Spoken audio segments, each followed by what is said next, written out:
여러분들, 저희가 오늘 저녁에 기도할 때 갑자기 이제 찬양하고 앉아 있는데, 그 찬양하면서 이렇게 앉아 있는 시간 가운데 시간을 정확히는 모르겠는데요, 한 몇 달 전쯤에 한번 비유로 말씀드린 적이 있었습니다. 그때는 아직 교회가 이렇게 상황이 해결되지 않은 때였었던 걸로 기억을 하는데요, 그때 터널과 동굴에 대한 말씀을 드린 적이 있었습니다. 터널이라는 것은 당장 어둡지만 그 길을 계속 갔을 때 이제 밖으로 벗어날 수 있고 다시 빛 가운데로 나아갈 수 있는 것이고, 동굴은 또 동일하게 어둡지만 앞으로 나아갈 수 없고 그 어둠이 끝인 것, 그것이 동굴과 터널의 차이다. 이지선 씨의 그 간증 가운데 나오는 문장이었었습니다. 그때도 아마 같이 서로 격려했던 것 같습니다. 이것이 동굴이 아니라 터널이 되기를, 그래서 우리가 빛 가운데로 다시 나아갈 수 있기를, 그런 이야기를 했던 것들이 문득 다시 한 번이라는 찬양을 부르면서 떠올랐습니다.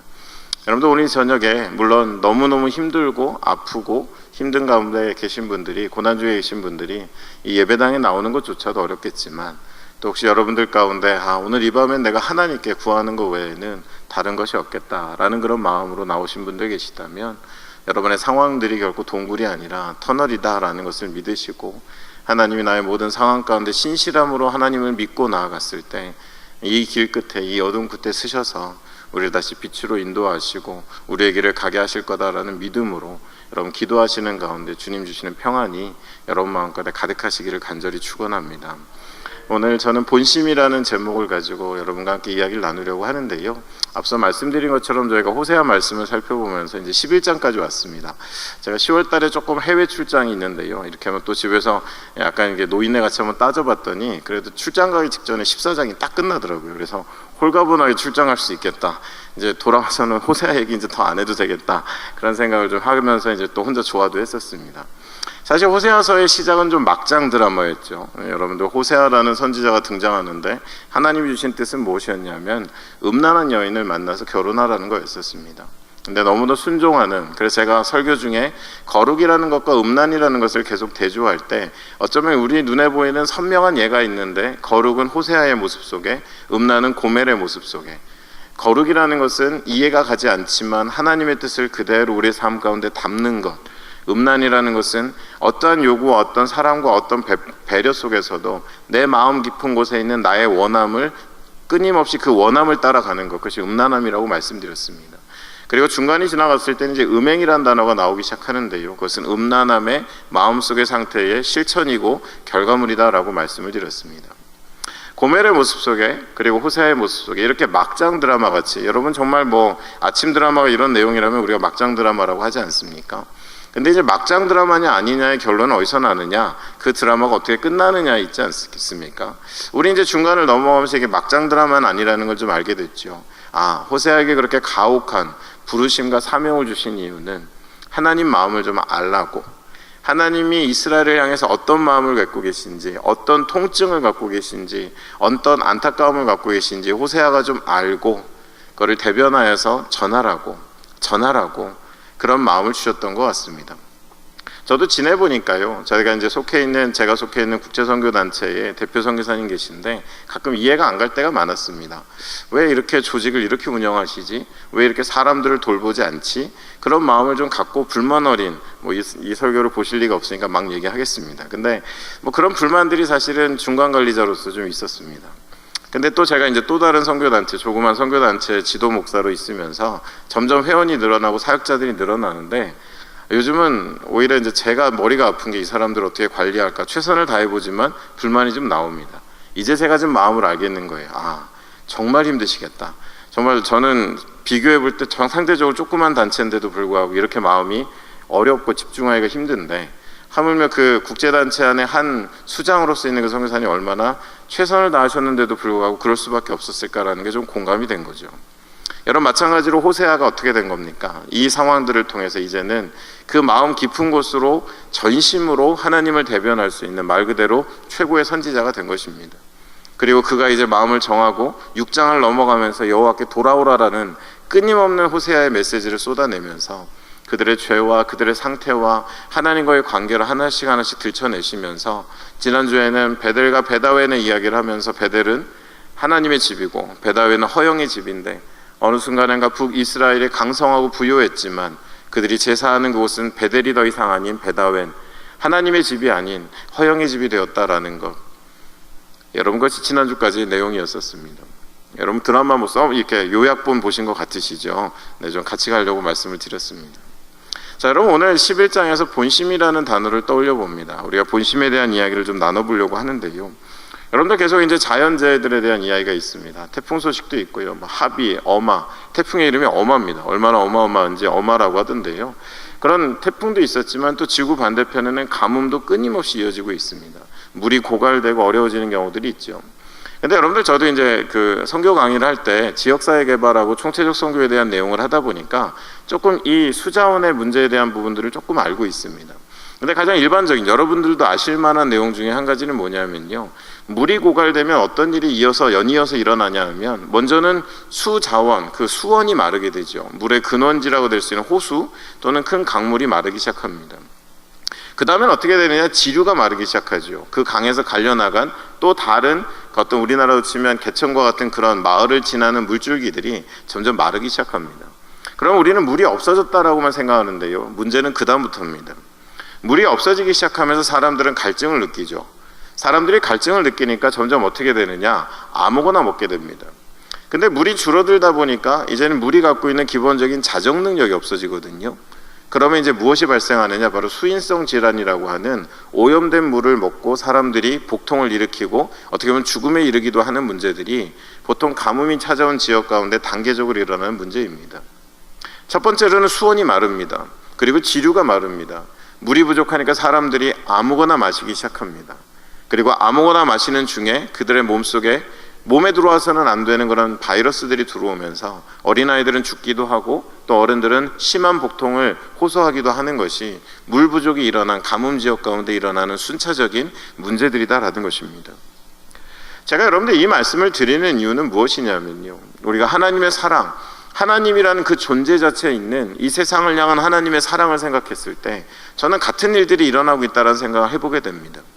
하나님이 처음 인간을 지으시고 인간에게 주신 그 값어치와 인간에게 주신 관심과 인간에게 주신 그 기대는 이 세상의 어떤 것과 비교할 수 없는 것들이었습니다. 하나님의 온전한 사랑 가운데 있었을 때 사람들은 만족했습니다. 근데 어느 순간인가 죄로 또 자신들의 길을 걸어가는 그들은 하나님의 사랑이라는 그 수원을 잃어버리기 시작합니다. 그러나 인간은 물을 먹어야 되는 존재처럼 사랑이 필요하거든요. 그러다 보니 이제는 지류가 마르고 어느 순간인가 아무거나 사랑인 줄 알고 들이키는 상황들이 벌어집니다. 근데 그 사랑 안에는 인간의 몸을 건강하게 이끌어줄 수 있는 무언가가 아닌 온갖 세상으로부터 흘러들어온 우리 몸에는 도저히 담아낼 수 없는 몸을 해칠 수 있는 그러한 것들이 그 물 안에 담기게 되는 것이죠. 여러분들, 저는 같은 패턴이라는 생각을 해봅니다.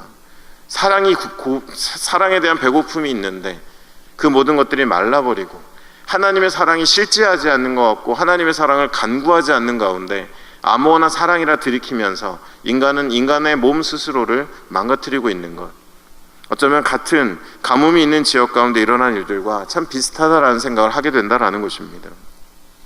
우리가 살아가는 이 시대 가운데 현대인들은 사랑의 가뭄 시대에 살고 있습니다. 사랑이라고 할 수 있는 것, 목마른데 마시고 싶은데 이제는 정말 우리의 영혼을 마치 수가성 여인 앞에 예수님이 영원히 목마르지 않을 샘을 줄 수 있는 자가 내 앞에 있다라고 말씀하신 것처럼 인간을 회복시키고 인간을 인간답게 하는 그 진정한 하나님의 사랑이 아닌, 그러나 사랑은 들이키고 싶으니까 오늘 현대인들은 끊임없는 사랑에 대한 갈구를 갖고 있지만 더 문제는 아무거나 사랑인 줄 알고 들이키는, 그래서 세상이 점점 더 오염되어져 가는, 여러분들 좀 불결한 얘기라 드리기 그렇지만 그런 수인성 질환이 더 확산되는 이유가 뭐겠습니까? 물은 점점 없어지는데 사람들은 안 좋은 바이러스들을 몸에 갖게 되고 또 그 배설물이 물로 흘러들어가는 악순환이 시작되는 거거든요. 여러분, 그렇습니다. 세상이 사랑이라고 말하는 것이 더 이상 우리를 더 온전케 하는 사랑이 아닌 것입니다. 사랑의 정의도 사랑의 방식도 사랑이라는 것을 이야기하는 것 안에서도 목마르니까 마시긴 마시고 아무거나 들이키긴 들이키는데 더는 우리를 온전하게 만들 수 없는 것들이 이 세대 가운데 가득하다라는 것입니다. 그래서 사람들은요, 이제 사랑이라는 것에 필수 조건들을 내세우기 시작합니다. 이제는 무엇이냐면요, 아무거나 들이키고 있는 현대인들이 사랑에 대한 필수 조건으로 내세운 것, 적어도 사랑에는 증거가 있어야 된다는 이야기를 합니다. 그래서 자꾸 육체적인 것, 가시적인 것들 안에 사람들의 마음을 빼앗깁니다. 그것이 없이는 사랑이라고 못 받아들이는 시대 가운데 살고 있는 거죠. 두 번째는 여러분, 사랑이 주는 유익을 계산하기 시작했습니다. 과연 내게 얼마나 만족을 주고 있는가, 나를 얼마나 기쁘게 하고 있는가.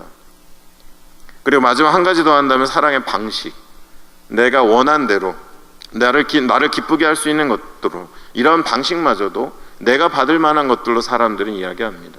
그러면 점점 사랑은 이제 우리가 알고 있는 하나님의 사랑을 사랑이라고 표현하기에는 아무거나 들이키는 세대 가운데 오염된 물처럼 우리에게 산재되어져 있다는 것입니다. 여러분, 오늘 말씀은요 좀 달라요. 10장, 9장 그 앞에 이어진 말씀들은 아마 90% 이상이 심판과 경고와 부정적인 이야기들로 가득했었습니다. 그러나 오늘 여러분 본문을 이미 읽으셨지만 호세아 11장에는 솔직히 말씀드리면 단번에 읽어내리기 어려울 만큼의 하나님의 마음이 드러나고 있습니다. 그것을 저는 하나님의 본심이라고 하는 것입니다. 이유가 있고 사유가 있어서 그것을 다 드러낼 수는 없었지만 그 경고의 말씀과 그들을 향한 간절한 마음 가운데 이제는 하나님이 그의 본심을 쏟아내고 있는 것이 호세아 11장에 나와 있다는 것입니다. 여러분, 먼저는 1절부터 6절을 읽어보니까요, 하나님이 어떤 사랑을 하셨는지 설명하세요. 너희들 정말 해도 너무한다. 내가 너희를 어떻게 사랑했는데. 여러분, 1절부터 6절을 순차적으로 보면요, 먼저 1절에 이런 표현이 나옵니다. 내가 사랑하여 내 아들 그들을 애굽에서 이끌어냈다라고 합니다. 여러분, 출애굽의 사건이죠. 구원입니다. 여러분, 애굽 땅에서 마지막 재앙이 무엇이었죠? 하나님의 약속 아래 있지 않은 모든 이들의 장자의 죽음이었습니다. 그러나 6월절에 어린 양의 피로 구별된 이들 가운데는 그들은 죽음의 그림자가 드리워지지 않았습니다. 구원은 구분이고 구원은 생명입니다. 근데 여러분, 오늘 이 말씀 속에 내가 왜 그런 일을 했는지에 대한 간명한 이야기가 나옵니다. 사랑하여 그들을 구원했다라는 것입니다. 이것이 내가 너희에게 준 사랑이다라는 말씀을 하고 있는 것입니다. 그리고 이어지는 2절 말씀에는 선지자들을 보내셔서 이 길로 가야 한다, 저 길로 가야 한다라는 말씀을 하나님이 친히 하셨다라는 말씀을 하고 있습니다. 2절 말씀입니다. 제가 한번 읽어드리겠습니다. 선지자들이 그를 부를수록 그들은 점점 멀리하고 바알들에게 제사하며 아로새긴 우상 앞에서 분향하였느니라. 그들이 살아가는 세상 속에 어떤 길을 따라가야 될지 끊임없이 선지자를 통해 그들을 인도하고 그들을 가르쳤지만 북이스라엘 백성들은 그들은 바알 앞에 절하고 단을 쌓고 이 땅의 부요함과 이 땅에서의 강성함들을 꿈꾸며 오늘날의 기독교가 대세가 되려고 하다가 변질되는 것처럼 대안이 아닌, 여러분, 그러한 길을 걸어가는 하나님의 백성들의 모습들 가운데 그러나 나는 끊임없이 너희를 옳은 길로 인도하고자 선지자를 보냈다라는 말씀을 하고 계십니다. 3절 말씀에서는요, 여러분 한번 같이 읽어볼까요? 3절 말씀 한번 같이 읽어보겠습니다. 함께 읽겠습니다. 그러나 내가 에브라임에게 걸음을 가르치고 내 팔로 안았음에도 내가 그들을 고치는 줄을 그들은 알지 못하였도다.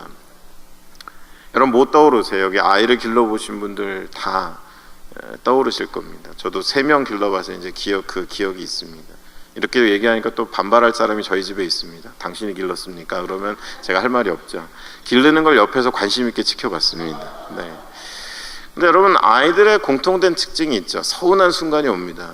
엄마가 나한테 해준 게 뭐가 있다는 식의 반항이나, 또는 그렇게까지 얘기하진 않지만 뭔가 자꾸 부모에 대해서 반항하고 짜증내고 하는 그런 때가 오지요. 근데 그 아이들이 갖고 있는 오류는 뭐냐? 자기가 어떤 사랑을 받았는지 모르는 거죠. 처음 태어나서 자기 스스로는 아무것도 할 수 없을 때, 울음소리라는 신호밖에 없었을 때 그 부모가 또 할머니 할아버지가 주셨던 사랑, 한 걸음 내딛는 게 좋아서 그 모든 걸음들을 지켜보며 가족들이 좋아했던 모습들, 안아주시고, 제가 지도 목사를 한 선교단체 찬양 인도자의 둘째 아이도 내려놓기만 하면 너무 크게 우는 아이가 있습니다. 그래서 그 아내가 너무 이렇게 말랐는데도 저는 정말 신기한 것 같아요. 그 아이 몸에는 고도계라는 게 있는 것 같습니다. 자기 몸의 고도가 조금만 내려가면, 그러니까 이제 제가 안아줘도 우는 것 같아요. 제가 이제 키가 좀 작으니까. 근데 몸에 고도계가 있는지 아이가 정말 좀 심하게 웁니다. 근데 그런 아이를 갖다가 정말 뼈가 부서질 것 같이 이렇게 지금 마른 그 자매가 그 이만한 아이를 앞에다 항상 메고 다녀요. 근데 그 아이들은 그걸 기억을 못하죠. 그 아이가 어느 날 그러겠습니까? 엄마 내가 그때 고마웠어요. 내가 내려만 눕히면 울었는데 엄마가 항상 저를 배 앞에 마주보는 그 순간이 좋았어요. 이런 거 없습니다. 아무리 애쓰고 기억해봐야 저희는 4살, 3살, 3살까지도 안 가죠. 4살, 5살입니다. 여러분 그런 사랑을 받았기 때문에 그 다음에 이제 자라가면서 사람 구실을 하는 거죠. 말 그대로. 근데 여러분 그거는 기억이 안 나니까 자꾸 서운한 말들을 합니다. 내가 받았던 사랑을 기억하지 못하니까 자꾸 서운한 행동을 합니다. 여러분 자녀를 기르면서 우리가 느낀 것, 하나님이 지금 그 말씀을 하고 계세요. 내가 에브라임에게 걸음을 가르치고 내 팔로 안았음에도 내가 그들을 고치는 줄을 그들은 알지 못하였도다. 한 번도 떠나신 적이 없고 어찌하든지 존중하지만 사랑함으로 그들의 곁을 지키셨던 그 하나님의 손길이 있었음에도 내가 보지 않았다고. 요즘 오늘날 사람처럼 사랑의 증거, 사랑의 유익, 사랑의 방식이라는 것을 들먹거리며 적어도 내 인지 안에 있지 않고 내가 보지 않았다는 이유만으로 그 사랑을 부정하는 것 앞에 이 사랑마저도 무한하게 부정되어지는 것. 여러분 이어지는 4절 말씀에 또 같이 한번 읽어볼까요? 어떻게 사랑하셨는지. 4절입니다. 함께 읽겠습니다. 내가 사람의 줄 곧 사랑의 줄로 그들을 이끌었고 그들에게 대하여 그 목에서 멍에를 벗기는 자 같이 되었으며 그들 앞에 먹을 것을 두었노라. 네. 이제 그냥 다 그려지실 것 같아요. 사랑의 줄로, 사람을 통한 사랑의 줄로 그들 안에 있는 멍에를 벗겨주시고 자유롭게 하시고 돌보시고 또 그들 앞에 먹을 것을 두었다라고 합니다. 여러분 우리도 하나님이 같잖아요. 에브라임판 하나님이 따로 있는 거 아니지 않습니까? 하나님도 우리를 그렇게 대하고 계세요. 우리가 그런 사랑을 받았습니다. 근데 어쩌면 여러분 우리가 오염된 물을 들이키고 있으면 자꾸 증거를 요구하고 유익을 따지고 그리고 방식에 대한 것을 감히 우리가 이야기하기도 하는 거죠. 근데 여러분 이 사랑을 우리도 받았습니다. 그 하나님의 사랑이 사랑하고 자유하게 하고 먹이시고 공급하게 하신 하나님이셨고요. 그리고 이어지는 5절에 보니까 내가 너희를 바라보며 기다렸다라는 그런 표현들이 등장합니다. 여러분 그들에게 주신 하나님의 사랑은요, 구원하셨고요, 인도하셨고 돌보셨고 살게 하셨고 그들을 늘 기다리며 바라보고 계신 것, 이것이 그 이스라엘 백성들을 향한 하나님의 주어진 사랑이었습니다. 근데 여러분 이것이 세대를 넘어 한결같은 하나님의 사랑임에도 세상은 어떠냐? 7절에 그 모습들이 나와 있습니다. 우리 7절 말씀 한번 같이 읽겠습니다. 7절 말씀입니다. 함께 읽겠습니다. 내 백성이 끝끝내 내게서 물러가나니 비록 그들을 불러 위에 계신 이에게로 돌아오라 할지라도 일어나는 자가 하나도 없도다. 끝끝내 내게서 물러가는데 불러보는 거죠. 돌아오라. 너희를 정말 사랑하는 하나님께로 돌아와라. 다른 우상은 아니다. 다른 신은 아니다. 다른 세상도 아니고 사람도 아니다. 너희를 있는 모습 그대로 받고 사랑하는 하나님이신데 돌아오라 하는데 세대는 어떻게 반응하느냐? 아무도 돌아오라 할지라도 일어나는 자가 하나도 없다라고 이야기하고 있습니다.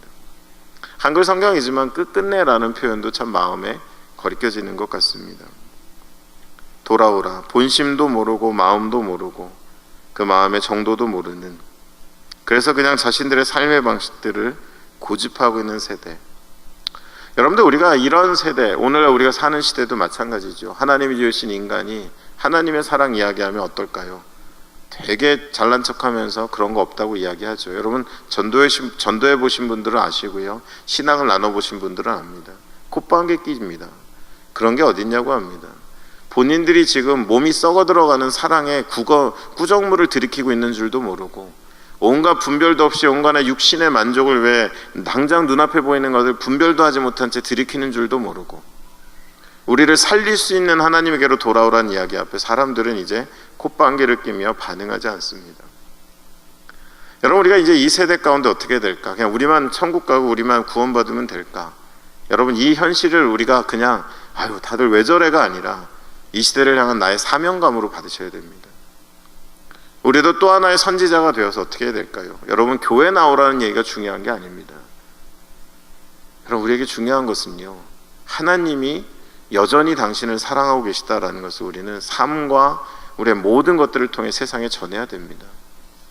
요새 여러분 젊은이들이 많이 보는요, 그 인터넷 유튜브라는 그 사이트에 보면 꽤 조회수가 많은 예배 영상이 있습니다.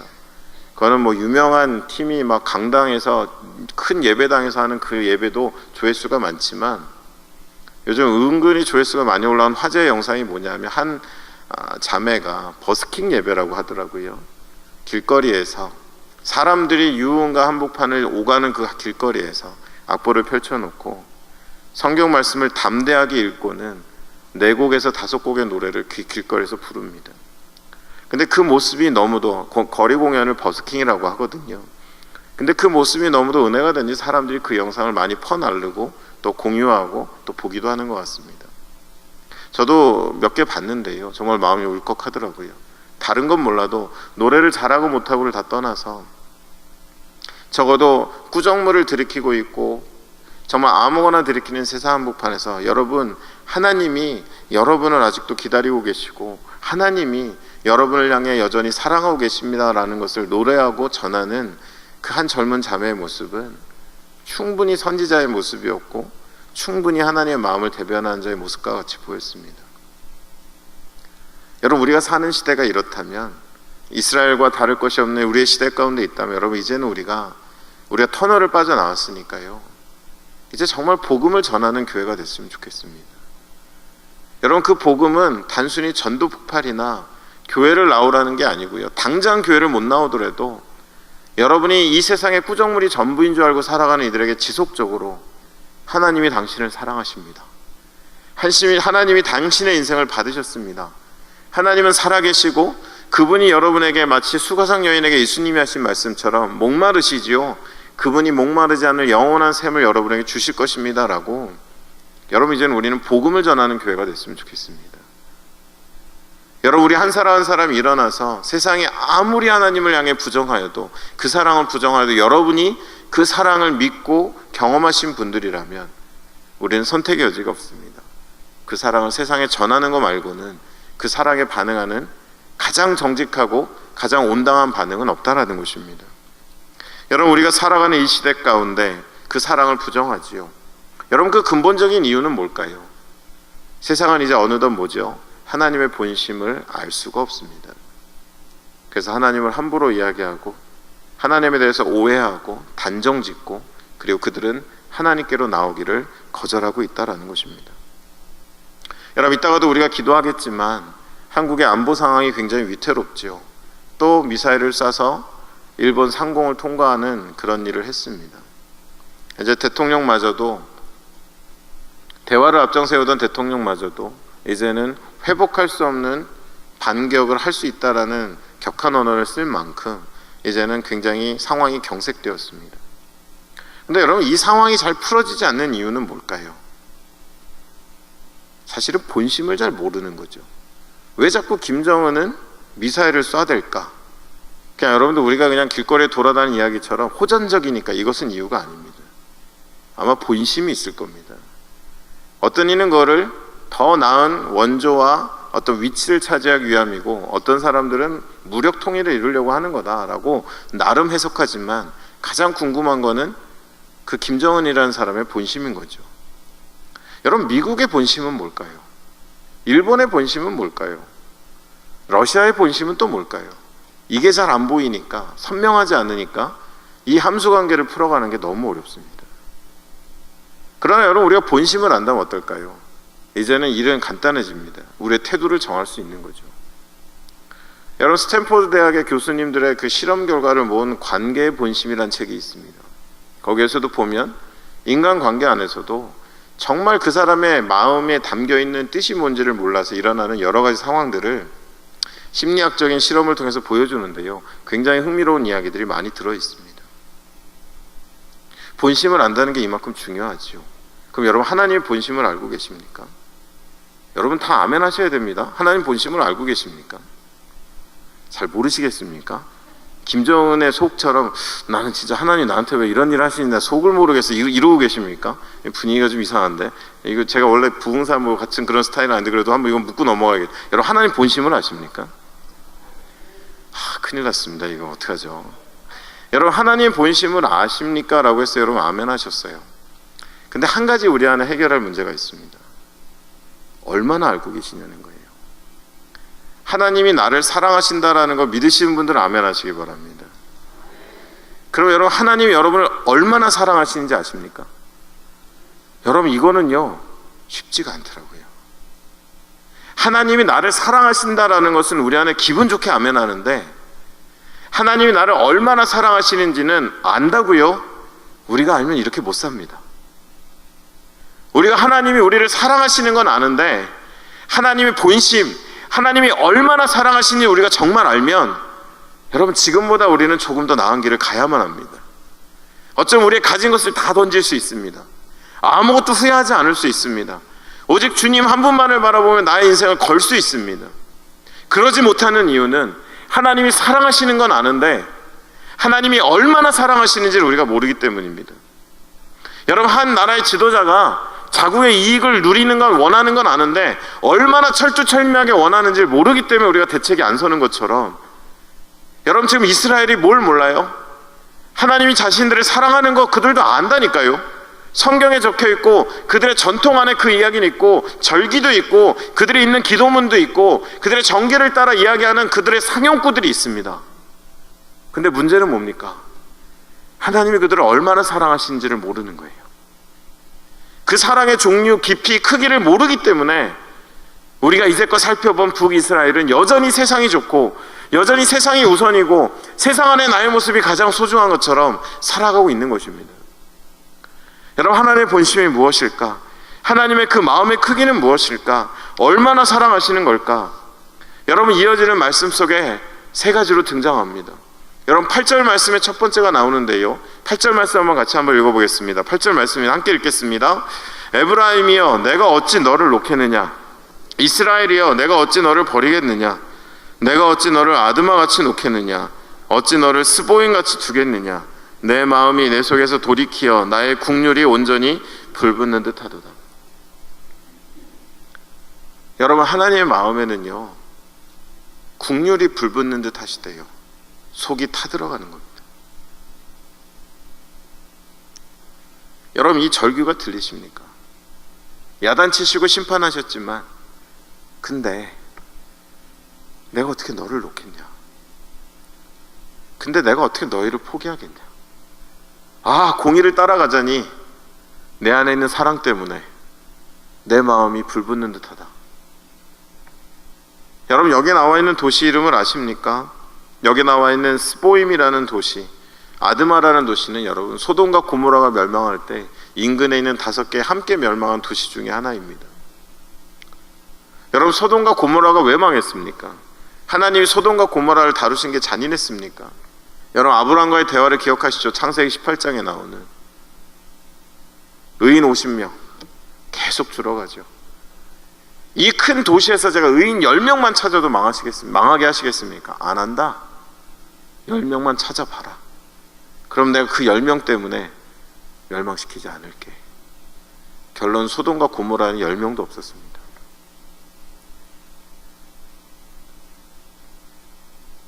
여러분들 하나님은요 불붙는 듯한 국률을 그 마음 가운데 갖고 계시다는 거예요. 가슴이 아플 만큼 세상을 함부로 정죄하거나 판단하는 게 하나님 심판하시는 것이 아니라, 아 내가 공의를 따라가야 되는데 내가 어떻게 너희를 포기하니. 여러분 자녀를 기르며 속상했던 분들은 조금 공감하실 거잖아요. 나 같은 아들 잊으세요, 나 같은 딸 잊으세요, 그럼 뭐 연을 끊지요 이런 말 했을 때도 홧김에 한마디는 하지만 여러분 보통 어떻습니까? 마음이 타들어가죠. 야 내가 널 어떻게 길렀는데, 내가 널 어떻게 낳았는데, 그리고 포기 못하지 않습니까? 여러분 이게 하나님의 본심입니다. 여러분 인간이 얼마나 교만한지, 하나님이 살아계시다면 이런 일이 일어날까? 하나님이 살아계시다면 우리가 이 지경일까? 여러분 정말 하나님의 그 본심과 그 크기를 알고 나면 이것이 얼마나 어리석은 행동인지 우리는 알게 될 것입니다. 하나님 드디어 쏟아내시는 거예요. 내가 어떻게 너희를 포기하니. 근데 여러분 한 가지, 소돔과 고모라가 왜 망했다고요? 하나님 보시기에 여호와 하나님을 찾는 이가 그 큰 도시에 10명도 없었습니다. 여러분 오늘날로 비교한다면 기독교인이 10명도 없었던 것이 아니라 기독교인이라고 믿고 살아가지만 인생을 걸고 여호와 하나님을 부르짖는, 여러분 조금만 더 생각해 볼까요? 소돔과 고모라가 타락한 도시라면 그 도시의 구성원으로 살지만, 내 비록 이 시민으로 살아가며 주변을 보면 다들 그렇게 살지만 나는 그렇게 살 수 없다. 다들 그렇게 살아가는 것이 온전한 삶이라고 닮아가지만 나는 하나님 외에 다른 것, 너희가 여기다 베다웬을 지어도 나는 베델의 하나님만을 찬양하고 예배하고 그분만을 바라본다라는 그것이 의인인데, 그 의인이 있다면 그 도시는 망하지 않는다는 것입니다. 여러분 일전에도 한번 말씀드렸나요? 한국이 아직 망하지 않는 이유가 뭐라고 말씀드렸습니까? 소돔과 고모라보다 우리가 더 좋아서요? 절대 아닙니다. 더 타락했습니다. 제가 찾고 찾은 이유는 하나밖에 없었습니다. 이 땅에 우리가 어디 사시는지, 얼마의 나이를 먹으셨는지 모르지만 이 땅에 하나님 베델을 돌담을 짓고 하나님 여호와 하나님의 이름을 부르며 이 나라 이 민족을 놓고 기도하는, 생을 걸고 기도하는 중보자들이 아직 있기 때문에 우리의 머리 위에 불과 유황이 안 떨어지는 것뿐입니다. 혹시 이 안에 계시다면 너무 감사드립니다. 그분 때문에 우리가 사는 겁니다. 그러나 여러분 기억해야 될 첫 번째 하나님 본심은 뭐라고요? 세상을 향한 다함 없는 긍휼하심이지요. 두 번째는 9절에 나와 있습니다. 9절 함께 읽겠습니다. 내가 나의 맹렬한 진노를 나타내지 아니하며 내가 다시는 에브라임을 멸하지 아니하리니 이는 내가 하나님이요 사람이 아님이라. 내 가운데 있는 거룩한 이니 진노함으로 내게 임하지 아니하리라. 두 번째 그의 마음의 본심은 구원입니다. 여러분 인상적인 표현이 나옵니다. 나는 인간이 아니기 때문에, 나는 하나님이기 때문에, 다른 잡신이 아니라 이 땅에 존재하는 유일한 한 분 여호와 하나님이기 때문에 이와 같은 일들 가운데 멸하지 않겠다라고 말씀하고 계신 것이죠. 여러분 우리가 이 말을 내려놔야 됩니다. 우리가 하나님을 닮아가려면요, 인간적으로 이건 아니지 않아? 인간적으로 여러분 생각하면 지금 이스라엘은 어떻게 됐어야 되는 거죠? 일단 없어져야 됩니다. 여러분 인간적으로 생각하면요, 우리도 없어야 됩니다.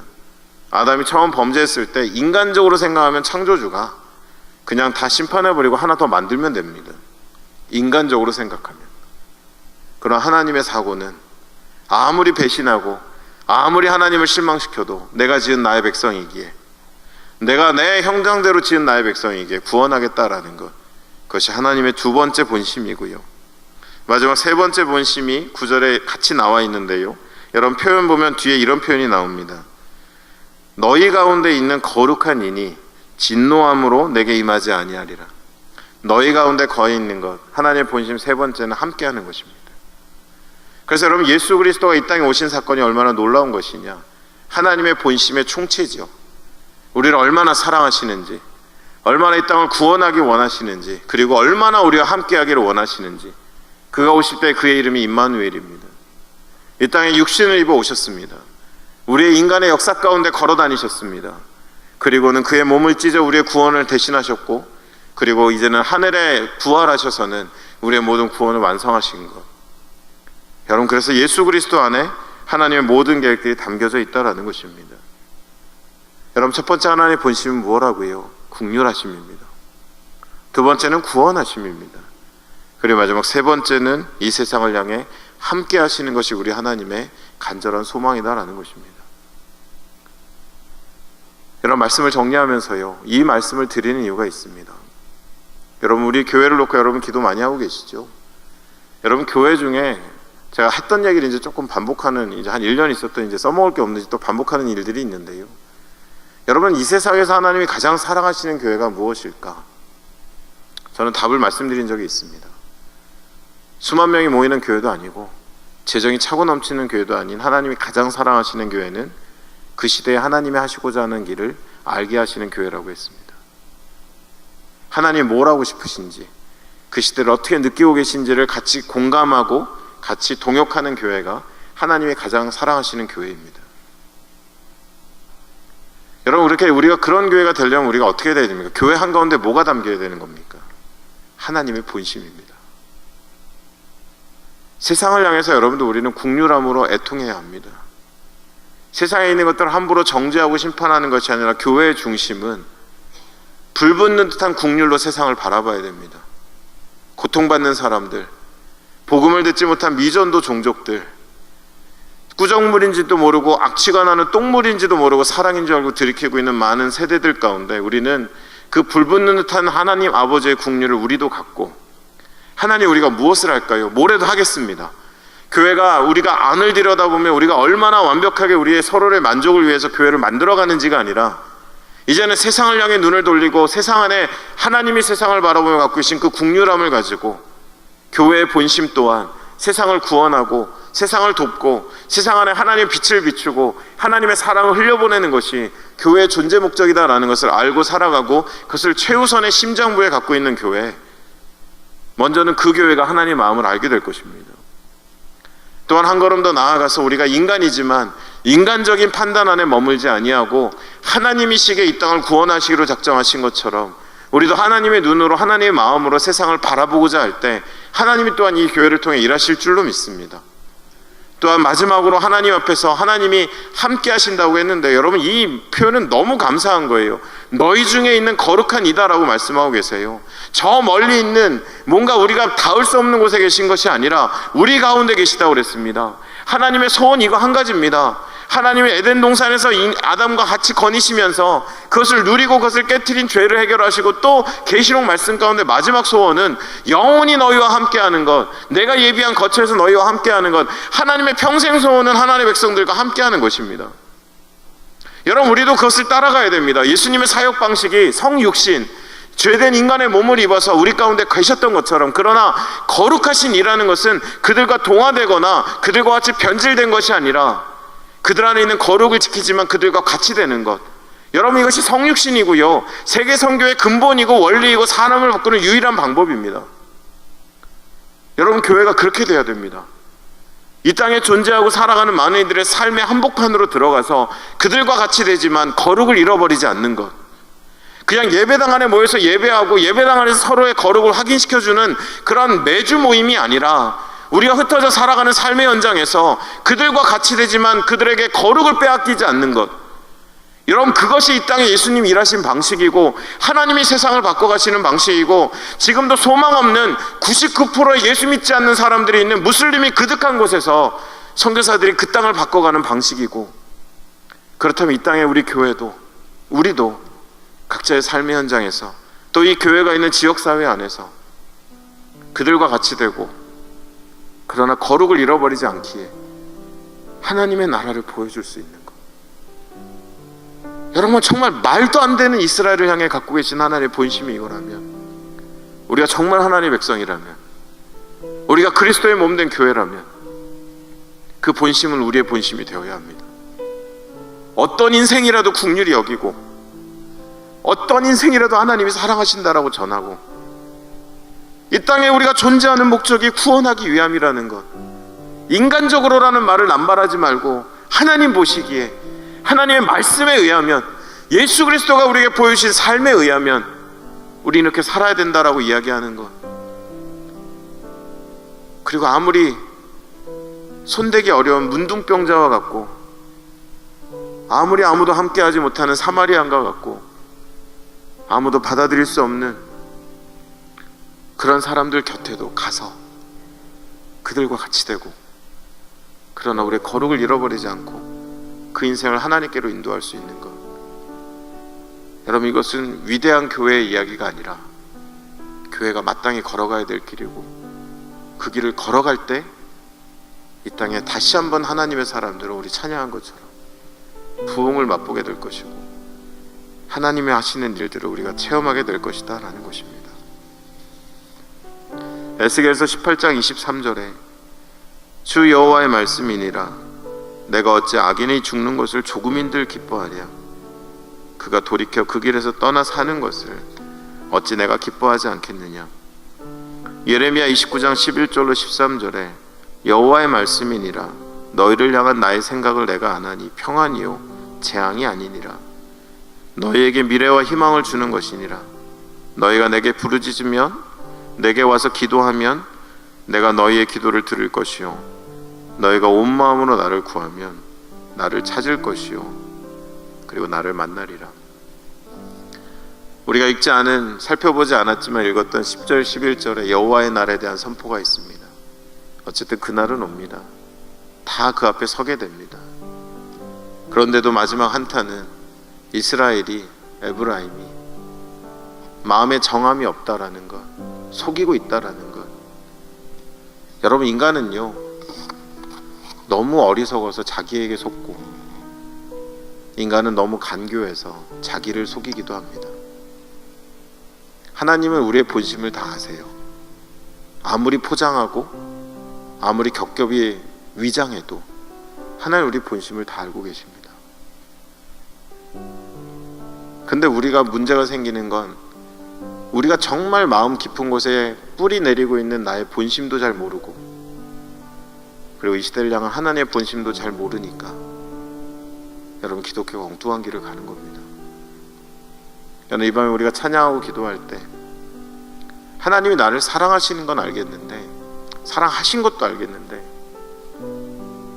하나님이 나를 얼마나 사랑하셨는지를 어제보다 오늘 더 알고, 오늘보다 내일 더 알아가서 고린도후서 말씀처럼 그 사랑이 우리를 강권하시는 그 선한 감격스러운 인도하심 가운데 세상을 향해 긍휼히 여기고 세상의 구원을 하기 위하여 살아가며, 세상 가운데 함께하며 그들과 같이 되지만 그들을 하나님께로 인도할 수 있는 나의 삶, 그리고 우리 교회의 모습들로 변해갈 수 있도록 하나님 내게 찾아와 달라고, 그 하나님의 본심이 내 안에 담기는 이 밤 되기를 원한다라고 우리 소원하면서 같이 기도하기 원하는데요. 마지막 읽어드린 말씀처럼 너희는 나에게 만날 때 기도하면 만날 수 있다고 하셨습니다. 오늘 이 밤에 여러분과 하나님과의 또 다른 본심을 나누는 만남이 이루어지기를 간절히 바라고요. 우리 그 사랑, 그리고 내가 주인 삼은 찬양 연달아 부른 뒤에 우리 함께 주님 앞에 기도하며 나가도록 하겠습니다.